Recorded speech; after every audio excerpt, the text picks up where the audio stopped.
Hello, welcome to UNC Healthcare, Bariatric Surgery Department. This slideshow will review important information you need to know to prepare you for your first visit as well as your process with the UNC Bariatric Surgery Program.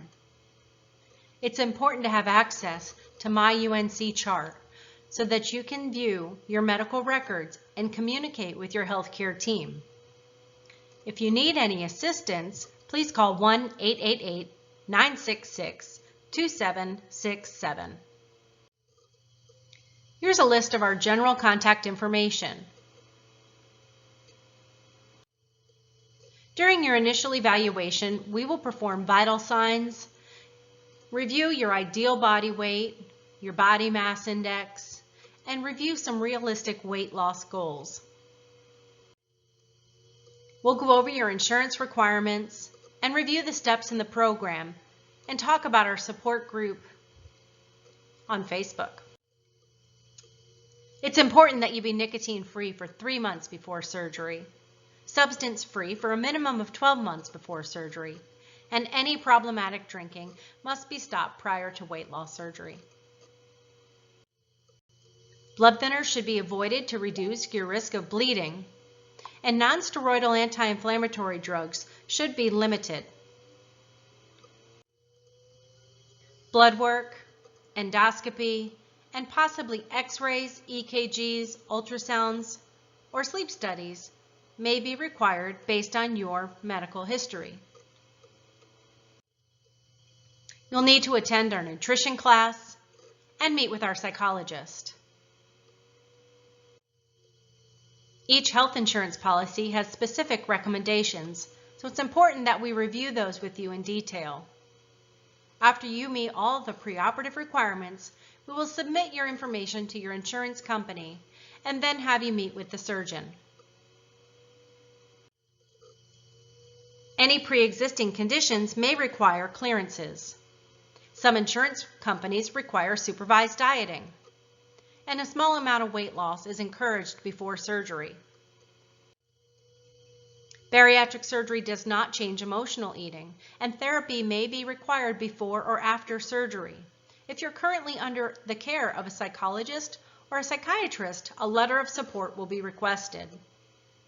Support groups meet twice a month, and an online support group through the Facebook forum is encouraged of your attendance. Obesity has numerous consequences and can be dangerous and include the risk of reflux, high blood pressure, asthma and sleep apnea, heart disease, different types of cancer, diabetes, fatty liver. This is a review of the normal digestive tract, including the esophagus, stomach, small intestine, and large intestine. Treatment options at UNC Healthcare include gastric bypass or Roux-en-Y bypass and sleeve gastrectomy.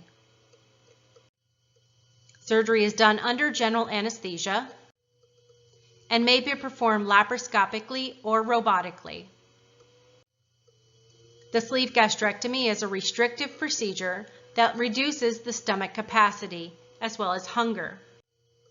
It takes the surgeon about an hour, and most patients spend at least 1 night in the hospital. 85% of the stomach is permanently removed from the body. This surgery does not alter or change the intestine.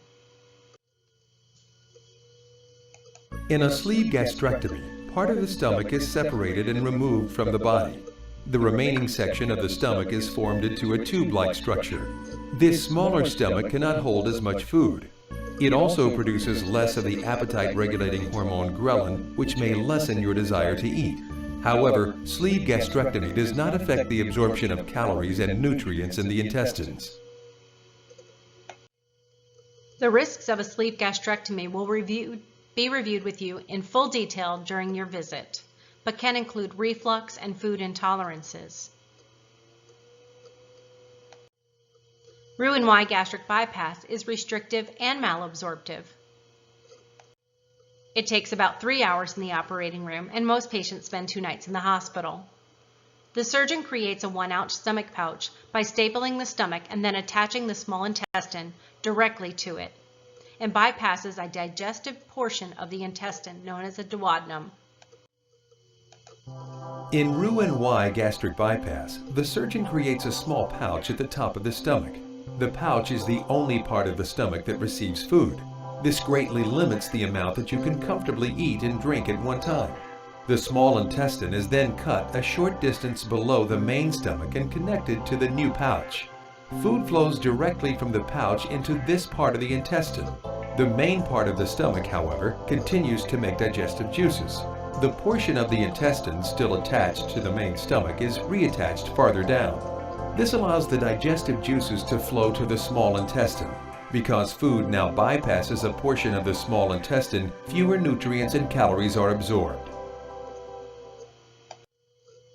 Risks of gastric bypass will be reviewed with you in full detail on your visit, but can include dumping syndrome, low blood sugar, and stomach ulcers, as well as nutritional deficiencies. All surgery presents risks, including infection, blood clots, staple line leak. Losing a significant amount of weight with surgery can lead to sagging of the skin and thinning of the hair, as well as an increase in fertility in young women.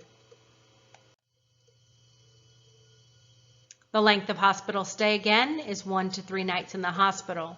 We ask people to take 7 to 14 days off from work, longer if the job is more strenuous. Resuming physical exercise is key to reduce the risk of pain, gas, and blood clots. We will encourage you to wear your CPAP unless a future sleep study shows that sleep apnea has resolved. We will prescribe pain medication.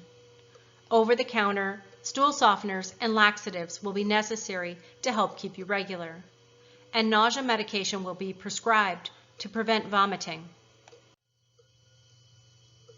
We will discuss treatment options for gallstones and reflux, as well as the required vitamins during your visit.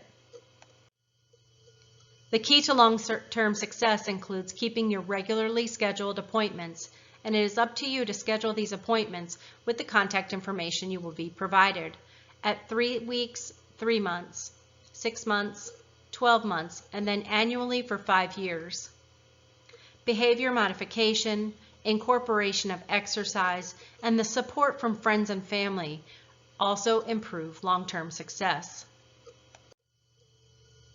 On behalf of our team, I welcome you to UNC Healthcare Program for Weight Loss Surgery.